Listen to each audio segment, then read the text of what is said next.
Welcome to the Locked On Titans podcast. I am your host, Tyler Rowland. Titans fans, Titans football is back. The Titans may have lost to the Baltimore Ravens, but more important than the score was the performance of rookie quarterback Malik Willis, who had a phenomenal night. It was not without some ups and downs as well. We'll dive into all of that. And then our first Titan up and Titan down of the year when we go over all the good and bad performances I saw out there on the field. And then finally, cuts are coming. Cuts are coming. Who are the most likely players on the roster to be cut when the Titans go from 90 down to 85? All of that and much more as we recap the first preseason game of the year for the Tennessee Titans on today's edition of the Locked On Titans podcast. Let's get it. You are Locked On Titans, your daily Tennessee Titans podcast, part of the Locked On Podcast Network, your team every day.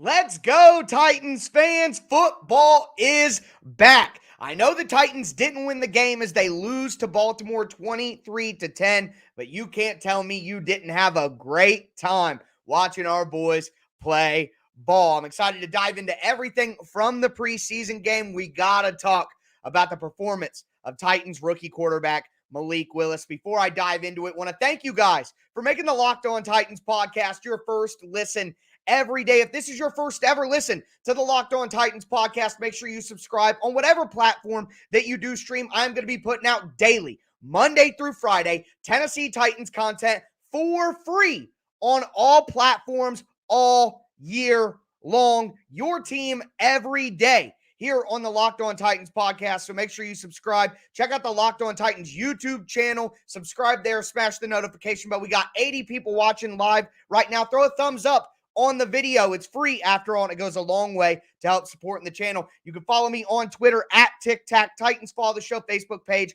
at Locked On Titans Pod. But let's dive right in, baby. Malik Willis, Music City Malik, showing us all of the flashes that we knew were there. Let's just go play by play here. First, a 7-play, 72-yard drive to put the Titans on the board, capitalized and punctuated by a Malik Willis scramble touchdown. He rolls out to the right and shotgun, nothing there, quickly spins it back around left, makes a few guys miss as he powers his way through the goal line for a touchdown. That is exactly what you hope to get from a guy like Malik Willis when you draft him. Then he comes back, drops back. Oh, you want to see the arm too? I showed you the legs. Bombs it to Racey McMath for a 48-yard completion, and great play by Racey, exactly as advertised for Racey McMath as well. But Malik Willis throws that bomb, and all I can think in my head and in the chat, let me know if you get the reference, and he can pass. That's right. Malik Willis is going to run the way he ran on the touchdown run, and he's going to have the ability to bomb the ball deep with that arm strength. So great throw to Racey McMath on the deep corner route. Excellent play. Then you get the little tight end flat route. It's second and medium. Malik Willis, pressure on him. That arm angle, literally like a baseball player. The arm angle, throwing it almost sidearm entirely, almost like a submarine pitcher, throwing the ball out to Tommy Hudson in the flat on second and intermediate, picks up the first down. Arm angle, something that we saw from Malik throughout college. Not only that, he follows it up with a sick avoid sack. He's got a guy grabbing the back of his jersey. He gets through, comes around, ends up gaining a couple of yards on a long run. Then when the time is running down at the end of the half, he throws the corner route to Mason Kinsey and gets about 20 yards. That's a real quality NFL throw. Then at the very end, for some reason, Mike, what are we doing here? Malik Willis comes in for one play in the second half and runs for like 20 yards, a great gain, and then they take him out all of a sudden after one play of the drive and put in Woodside. We've seen enough? I don't know. But let's just go back to this. What were my expectations You guys watch the game preview. You guys listen to the game preview. What were my expectations for Malik? I had 4 things. I want 100 yards passing, 107. I want 20 yards rushing. And if we just look at the first half, Malik had 21 yards rushing and a rushing touchdown. And then he ended up with like 40-plus rushing yards after that second run. I wanted 10 points on drives led by Malik Willis.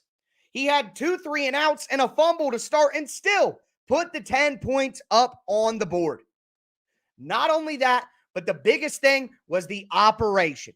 No fumbled snaps, no pre-snap penalties, no false starts, no illegal motions, formation intact, no confusion on the plays being run. Malik Willis looked like he belonged, and I was told by some of you guys that the reason that Malik Willis can't be the backup quarterback this year is because he doesn't know the playbook as well as Logan Woodside. He doesn't run the operational side of things. Who cares? I saw Logan Woodside's offense take a couple of pre-snap penalties. I saw Logan Woodside's offense have more turnovers. Now, Logan Woodside, in fairness, was playing with lesser players on the Titans depth chart, but we're talking about the operational stuff. So, Malik showed all those flash plays, arm angle, arm strength, mobility, playmaking, pocket avoidance. We saw all of it. And he hit all 4 of my expectations in the first half. Now, I keep it real with you guys. I keep it a buck at all times. I'm never going to be two-tone Tyler where I got the glasses on and only give you the good stuff. There were some downs. He almost threw a pick 6 on the first play, or on the first drive, on third down. Didn't slide on his first run of a gain of like 5 or 6 yards. Just slide. Didn't throw the ball out of bounds and took a sack at the end of the first half. And on the sack that he took on 2nd and 8, Traylon Burks probably was open over the middle. But Malik didn't have a lot of time, especially with that first version of the offensive line. And I want to point out something real quick that Martin Lee says in the chat here. The old dude on the Ravens broadcast didn't even know any players' names and would repeat himself so much about players that I started counting how much he did it. Not only that, but God, they were homers. The sack strip at the end of the game by David Anini, the broadcaster said that was a forward pass. What are you talking about? No, it wasn't. What? That was a clean strip. The ball was out of his hand before his hand started going forward. So I'm with you, Martin. We can all just take a moment and kind of laugh at the homerism from Jerry Sandusky in the broadcast booth for the Ravens. That was pretty ridiculous, personally. But overall, again, the Titans lose 23-10. The Ravens are just a preseason dynasty. They've won 21 preseason games in a row. Whatever. I would have loved to beat Baltimore. I'm not going to shy away from that. But at the end of the day, they have a really deep team, a really well-coached team, really good in the trenches, which is going to go a long way for you in the preseason as well. So, and their one receiver, number 85, I can't believe I forgot his name. I thought I wrote it down in my notes, but he had a great game out there. So give him credit there. But that's all about Malik, the ups and downs. But God, what incredible flashes we saw. It's time to go into tighten up, tighten down, where we look at some other good performances and then, of course, some bad performances as well. And it was not a great game overall for the Tennessee Titans. So we're going to get into that. Before we do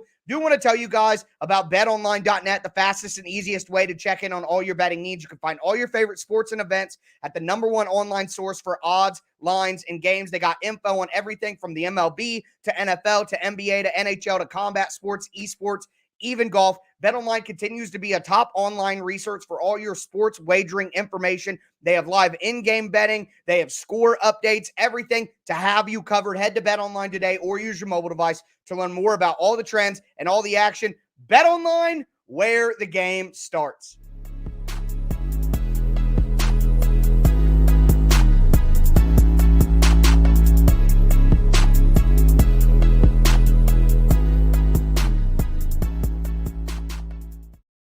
Titans fans, we're going to continue breaking down the Tennessee Titans' first preseason game of the year against the Baltimore Ravens. We just talked about Music City Malik and his excellent debut for the Titans. Now I want to get into some more performances, and this is a segment I've been doing for a few years called Tighten Up and Tighten Down. Tighten Up, obviously, the good performances. Tighten down the less than good performances. Put your Tighten Ups and Tighten Downs in the chat. If you're listening to the podcast, tag me on Twitter. Let me know who you guys thought were a Tighten Up and a Tighten Down.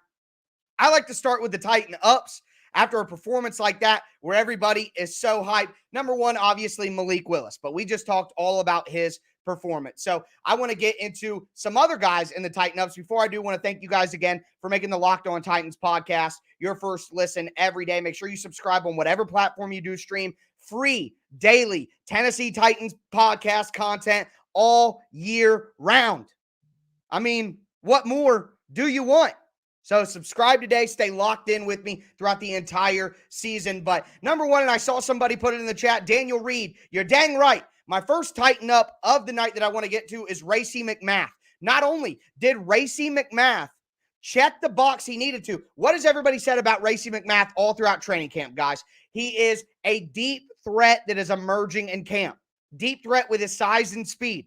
Well, what did he do tonight? Caught a 50-yard pass from Malik Willis. Check. Racey McMath. That was real. Not only that, but out of nowhere, Racey McMath is returning kicks. He had a 34-yard kickoff return. He is a monster. 6'3", 215, 220, 4.3 speed. I mean, I got a Tighten Down for me. Earlier in the offseason, I said Racey McMath was simply a special teams player. That's all he was going to be. And I'm wrong.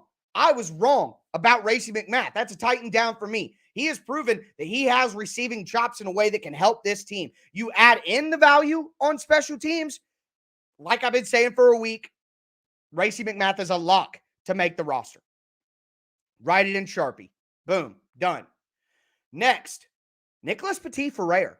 I was not impressed with the first string offensive line, which was NPF at left tackle, Jamarco Jones at left guard, Aaron Brewer at center, Corey Levin at right guard, and then Dylan Radins at right tackle. Not impressed with that group, and I thought Malik Willis didn't have a fair chance to throw the ball down the field. He had to escape the pocket because it was collapsing so quickly. But once the second string or the second version of the offensive line came in, obviously they're going against the second version of the defensive line as well, so we have to be honest there. But NPF at right tackle played really good football. There was the big run on the outside zone to Julius Chestnut, and NPF blocked two different guys. He took his edge and set a firm edge on his outside linebacker, and then he washed away a defensive back with the block as well. I mean, that was impressive from NPF. I thought he was better with that second group at right tackle than he was at left tackle, but a Tighten Up for Nicholas Petit-Ferrer. Brett Kern, I saw somebody put it in the chat just now. Justin Farr, Tyler's the next Mike Keith. Man, I'm telling you, I think I could do it. Mike's got a lot of career ahead of him, but when I'm in my 40s, I think I could do it. I really do. So thanks, Justin Parr. I appreciate it. I think I could do that job. But Mike is the GOAT, so all respect there. But Brett Kern still has it. He kicked a 58-yard punt, so good leg strength. He was pinning them. He pinned them inside the 20 once. Brett Kern looked pretty good out there. He really did. Also want to say Kyle Phillips, while he didn't really have an impact on the game as a wide receiver, again, the first string offensive line in this game didn't really give the passing offense, didn't really give the offense a chance, period, if we're honest. So Kyle Phillips as a punt returner is what I want to hit on. He had one good return, one he kind of got stumped, but I thought he looked good and he flashed what you want from him on that first return of the night. Another guy on defense, Ola Adani, got banged up a little bit, but got back out there. I thought he was putting pressure on the quarterback throughout the night. He had one really good pressure on the quarterback that turned into an incompletion. So I thought Ola Adani looked pretty good out there, and he's going to be a critical guy as the Titans' fourth pass rusher behind the starters, and then Rashad Weaver. Speaking of Rashad Weaver, thought he had a good night. Thought he was making impacts in the backfield. He was getting pressure. All of that. Good night from Rashad Weaver. Caleb Farley, I thought, was pretty solid. He gave up 2 catches. Daniel Reed, man.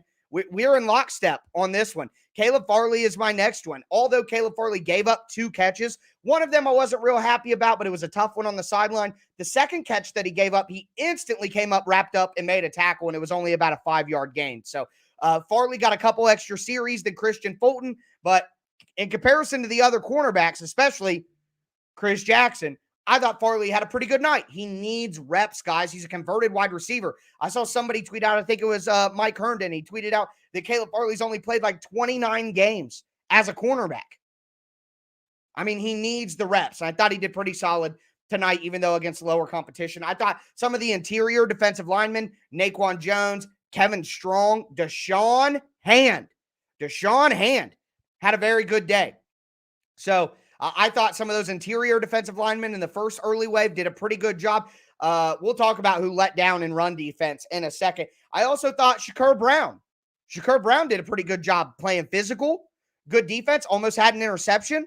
I thought Shakur Brown, who's been getting some positive reports lately in camp, thought he did a good job. Some other guys I want to go through quickly. I thought Theo Jackson was physical and made some tackles that Theo Jackson made some tackles after some other guys missed tackles, and I thought they were very important. I thought Terry Godwin, was actually pretty good out there. He should survive to the next round of cuts. Ryan Stonehouse, the undrafted free agent kicker, had a punt of 58, had a punt of 60 that pinned the Ravens within their 20. I don't know if you can cut Kern, but man, Stonehouse looks good. The Titans aren't going to be able to keep him on the practice squad if they get cut. It would have been a sick interception if Shakur would have been able to get it. He was real close. Also, want to point out this, David Anini, all right? The undrafted free agent out of Houston. I've been talking about him. I think he's a practice squad guy ultimately because he's so raw when it comes to run defense, not good at run defense, doesn't have a lot of mass on him, but he had a sack, and then he had a strip sack. So I thought David Anini flashed the burst, the bend, the length off the edge that gives him the ability to maybe make the NFL and be a serious guy long-term. Love what I saw from David Anini. Also, just want to say this. Tighten up the football, baby.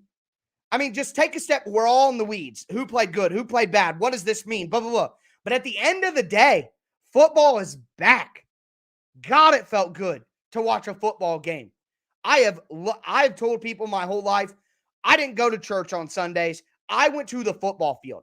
My father was the president of the Pee Wee football organization where I was from. I played football for 10 years. I spent sun up to sundown at the football field every single Sunday for most of my life. I missed it, man. I missed it so much. Man, it's the best sport in the world. And I also want to say, tighten up to Twitter. If you're not on Twitter, you got to get on Twitter and follow me at Tic Tac Titans just for the film stuff that I do throughout the week during the regular season and the interactions during the game. Interacting with you guys on Twitter and the community aspect of the Titans fan base. I mean, it's unmatched. Yeah, I'm doing the show. I love doing the show, and I'm blessed to do the show. But at the end of the day, I'm just a fan like you guys, and yucking it up with you guys about ball. It's the best. But Titan down, it's time for some Titan down. Logan Woodside is a bum. And I don't mind saying that because I don't think he's a very good guy either. And I got sources that can confirm. Multiple sources. They confirm he's not a very good dude either. Logan Woodside threw 2 interceptions on 2 terrible throws. His offense scored 0 points. Yes, he played with lower tier players on the depth chart, but he went against lower tier players on the depth chart. He does not have the arm strength to be in the NFL. He wasn't a very good quarterback in the AAF. He has done nothing in his entire career to prove that he's worthy of an NFL roster spot. I don't care that I took some temporary losses. Yeah, I had to pay Justin Milo $100 because Woodside made the roster last year. He beat out Trevor Siemian. He beat out Matt Barkley. Matt Barkley has won games as a starter in the NFL. Trevor Siemian almost beat the Titans as a starter last year with a broken down Saints team. You cannot tell me that Trevor Siemian, Matt Barkley, or Malik Willis are not better than Logan Woodside. I don't know if it's blackmail. I don't know if he's someone's illegitimate son. I don't know. As my boy Will Lomas pointed out, maybe the Titans are just scared that Malik will get beat up too bad if Ryan Tannehill gets hurt. I don't know what the reason is, but Somehow Logan Woodside has been able to survive on this roster for years, and everyone, even the people who defended him, are starting to realize this dude ain't got it. He's not an NFL player, and he's not that great of a guy either. So I have zero reasons to root for this man, and I want him off my team. He can't help on the field, and he's not a guy I want to root for. What are you providing here? Malik Willis could give the Titans a better chance to win the game without a playbook. Just go out there and draw plays in the grass, and it would give you a better chance than broken down arm Logan Woodside. I'm sorry. I'm sorry. I don't care if it sounds personal, because I know that he's just not that good of a dude. Yeah, he's not evil or anything, but he's kind of a jerk. Kind of a, fill in the blank. Multiple sources confirm. People I trust. So, I'm sorry, man. I'm never going to admit defeat on Logan Woodside. I am right. He's not good. He has not deserved the opportunities he's gotten on the Titans. He does not have the talent to justify it. I don't care how well he knows the playbook. I don't care how good he is as a scout team quarterback. I don't care. I don't care. Continuing. I thought Julius Chestnut was okay, but that fumble, man, you just can't fumble as the lowest guy on the totem pole at running back. You just can't. I thought Treylon Burks, one jet sweep, Logan Woodside underthrew him when he was wide open for a touchdown in the end zone. Or maybe not wide open, but I think Burks could have brought it down with a proper throw.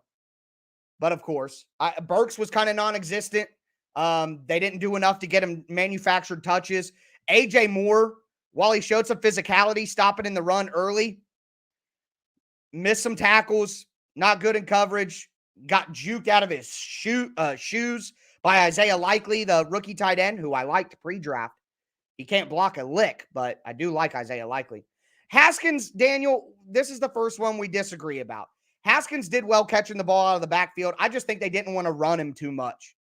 So, really a big tighten down for me are the linebackers. Joe Jones, Chance Campbell, Jack Gibbons, not a good day. And especially Justin Lawler. Lawler was awful setting the edge in run defense. Just got blown up the whole time. The Ravens ran the ball for their first touchdown, multiple outside runs going at Justin Lawler. He could not set the edge. He was getting blown off the ball.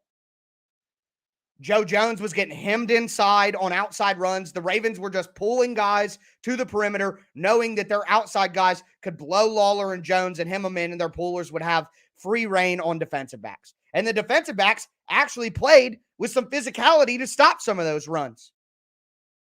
Guys like Theo Jackson, guys like Chris Jackson did play with physicality, but Chris Jackson's my next tighten down. The guy just can't cover a traffic cone. I don't know what else to tell you.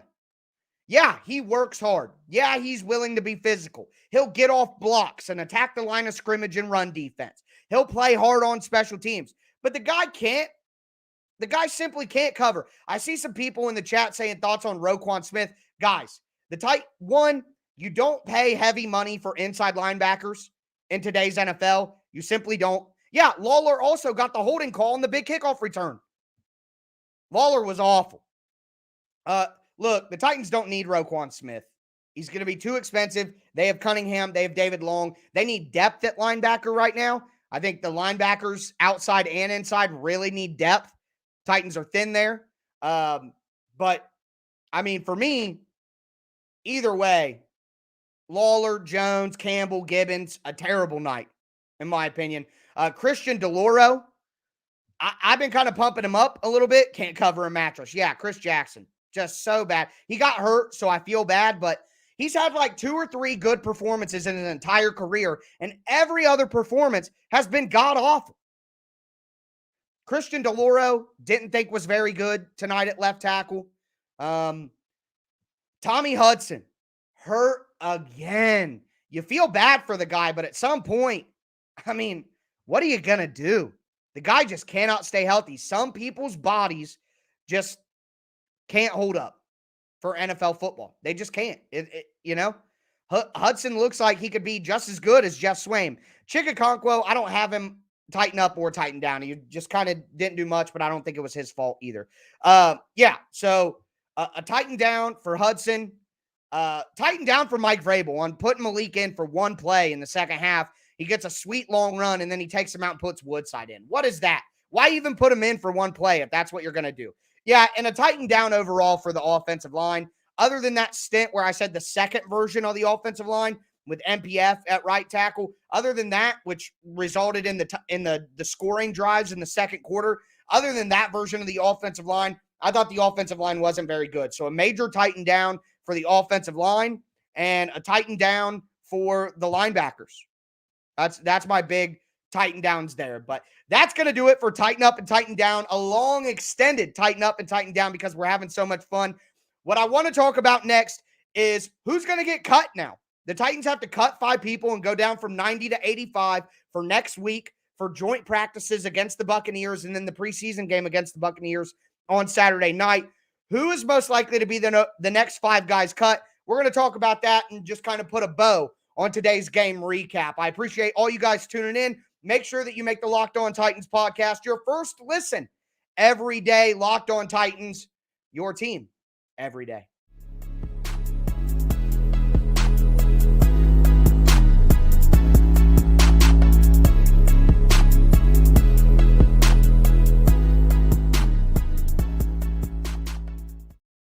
Titans fans, thanks again for making the Locked On Titans podcast your first listen every day. Now, for your second listen, check out the Locked On Fantasy Football podcast. Guys, you get an intellectual fantasy expert in Vinny Iyer, who's been covering the NFL for over 20 years. He's going to give you a unique angle that no one else is going to be able to give you. You got to get ready for your fantasy drafts. And just so you guys know, the return of the Locked On Titans Fantasy Football League is coming. I am going to be having a 12-person fantasy football league just for my listeners. The winner of the league gets to come on the show for one episode during the off season. Make sure that you stay locked into the Locked On Titans podcast so you hear when I announce the details for how to enter. But we got to talk about who's going to be cut next and what's coming up next week. So for me, I'm looking at positions where the Titans have a little bit too much depth and guys who I just don't think are going to make enough of an impact. Yeah, Social Misfits, number 49 tight end is definitely cut. You're right. That's Thomas Odukoye.